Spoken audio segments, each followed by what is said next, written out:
Accounting for business and decision 11th edition का 5.2 problems में 5.2 हम शुरू भी कर रहे हैं।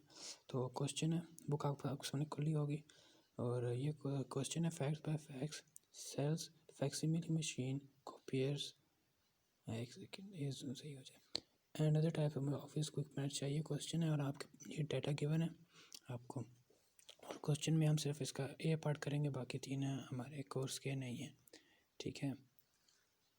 तो ए पार्ट में कहता है कि prepare journal entries to record these transactions in the accounting records and facts by facts, ठीक है। और कहता है कि कौन सा हम सिस्टम यूज़ कर रहे हैं, परपेचुअल इन्वेंट्री सिस्टम में ये होता है कि जहाँ भी आप कोई चीज़ सेल करोगे तो उस डेट की 2 एंट्रीज बनेगी, ठीक हो गया।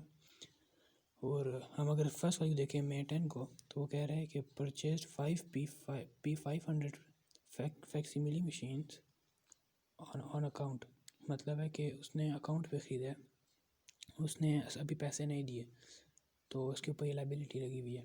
From Mitsui corporation at a cost of 560 each, मतलब उसने 5 खरीदी हैं और एक की कॉस्ट कितनी थी 560, तो 5 को मल्टीप्लाई करें 560 से तो हमारे पास 2800 आंसर आता है।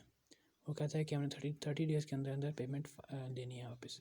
तो अगर हम इसकी वो देखें, इसकी जर्नल बनाएं, इसने कहा जर्नल एंट्रीज बनानी है, तो अगर इस पर देखते हैं तो मे 10 की इन्वेंट्री और अकाउंट्स पेएबल, इन्वेंट्री और अकाउंट्स पेएबल क्यों, क्योंकि जो हमने परचेज़ किया है वो हमारे पास इन्वेंट्री आई है, ठीक है। हमने इन्वेंट्री परचेज़ किया और अब हमने उसे पैसे देने हैं, तो पैसे देने हैं मतलब अकाउंट्स पेएबल पे करना है।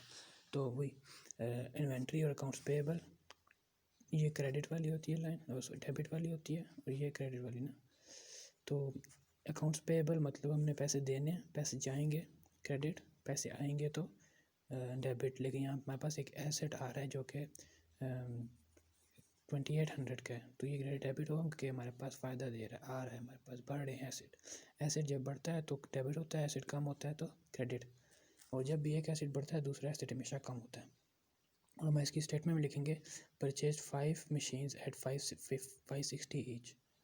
अगर हम दूसरी एंट्री को देखें मे 23 को, तो कहता है sold 4 P500 machines facsimile machines on account.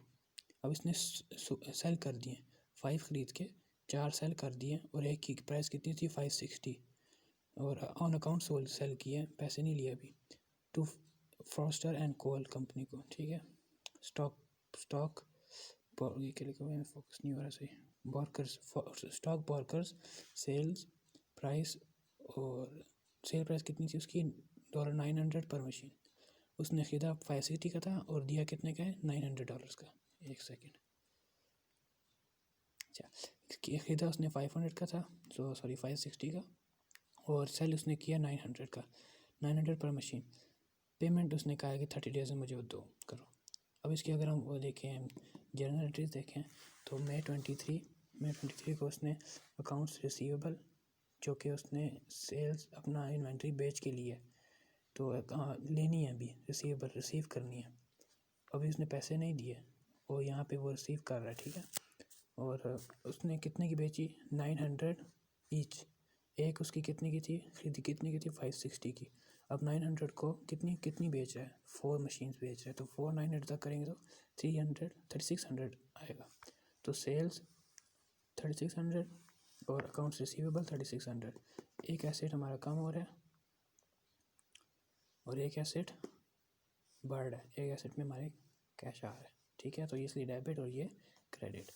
अब अगर हम अगली एक को देखें, वो है मे 24, नहीं हम यूज़ कर रहे हैं परपेचुअल इन्वेंट्री सिस्टम, तो इसके 2 एंट्रीज बनेंगी ना, एक सेल की है तो अब हमने रिकॉर्ड भी करना है कॉस्ट ऑफ गुड्स सोल्ड, तो हम इसकी अगली दूसरी एंट्री पे देखते हैं, उसमें लिखा हुआ है cost of goods sold inventory. अब जो बेचा है उसके रिकॉर्ड करना है, कॉस्ट ऑफ गुड्स सोल्ड को रिकॉर्ड करना है। रिकॉर्ड करने के लिए अब ये देखो 3600 और ये 2240, दोनों की प्राइसेस चेंज हैं। वो क्यों चेंज है, क्योंकि जब हम ये रिकॉर्ड करेंगे ना कॉस्ट ऑफ गुड्स सोल्ड को, तब हम इसकी असली प्राइस लगाएंगे।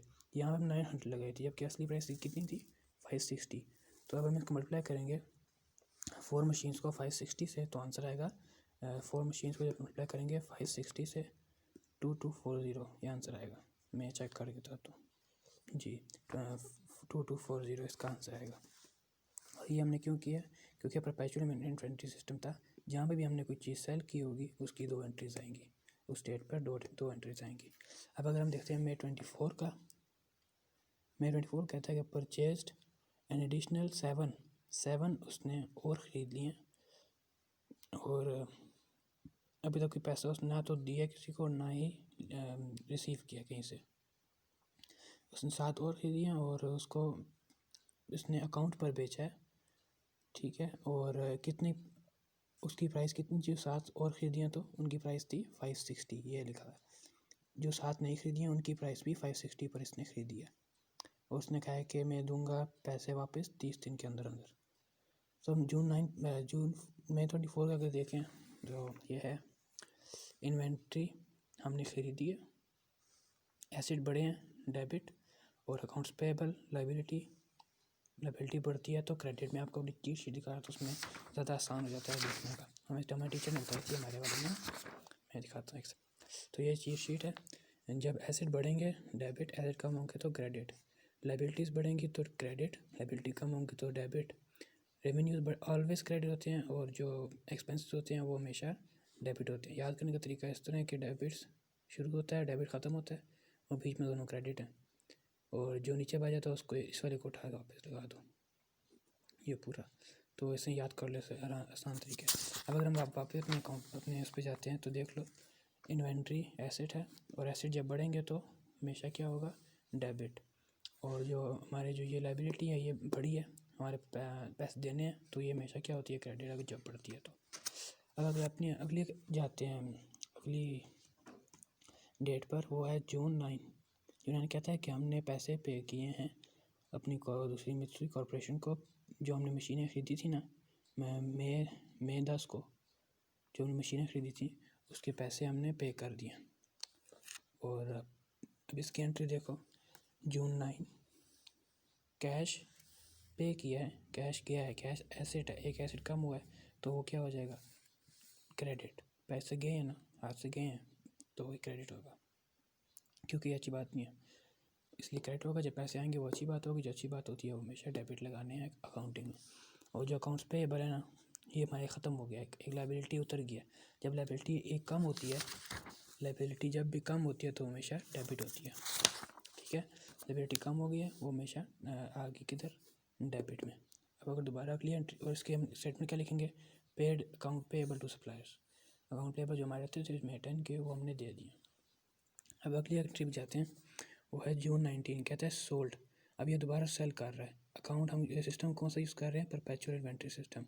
तो फिर इसकी 2 एंट्री बनेगी June 19 की। कहते हैं कि सेल किया, कितनी की हैं? 2 की हैं, ठीक है। और सेल प्राइस कितनी रखी है हमने? 950 पर मशीन, मतलब 950 को 2 मल्टीप्लाई करो, जो आंसर आएगा उसको हमने वहाँ पुट करना है अपनी जनरल एंट्रीज में।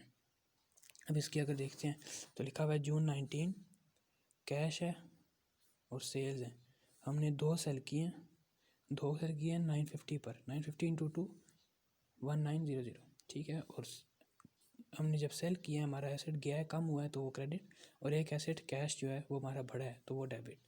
अब इसकी स्टेटमेंट क्या लिखेंगे? Goods sold on goods sold 950 each, ठीक है। अब उसकी दूसरी एंट्री, क्योंकि हम परपेचुअल सिस्टम यूज़ कर रहे हैं तो हमने कॉस्ट ऑफ गुड्स सोल्ड को रिकॉर्ड भी करना है, तो June 19 का हम इन्वेंट्री और कॉस्ट ऑफ गुड्स सोल्ड लगाएंगे।